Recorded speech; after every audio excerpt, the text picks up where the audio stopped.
আসসালামু আলাইকুম। দেখতেই পাচ্ছেন খুবই সুন্দর একটা পরিবেশে ঘুরতে যাচ্ছি আমরা। সাধারণত বাংলাদেশে জুন জুলাই আগস্টের দিকে বর্ষা থাকে। এই যে বর্ষার মৌসুম মানে ফুল বর্ষার মৌসুম চলতেছে গ্রামীণ সাইডগুলোতে। আমি আছি মুন্সিগঞ্জ সদরে, আর মুন্সিগঞ্জ সদরে দেখতে পাচ্ছেন এই যে খুবই সুন্দর একটা দৃশ্য আমি আপনাদের দেখাই।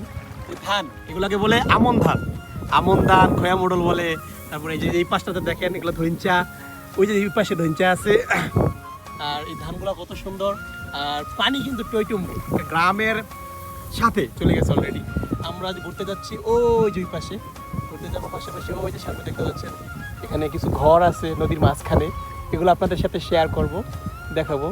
খুবই সুন্দর, ভালো লাগতেছে। গ্রামীণ পরিবেশে সময় কাটাতে বলে সবারই ভালো লাগে।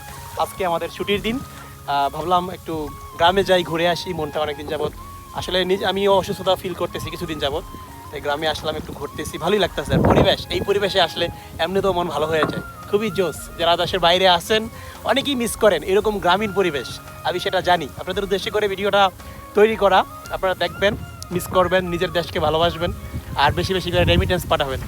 জোস, বাতাসটা কিন্তু অসাধারণ। আমার সাথে আছে আয়াতুল এবং ইমন, ওরা কিছুক্ষণ আগে এখানে ঘুরতে আসছিল, পরিবেশটা ভালো লাগছে এই জন্য আমাকে আবার নিয়ে আসছে।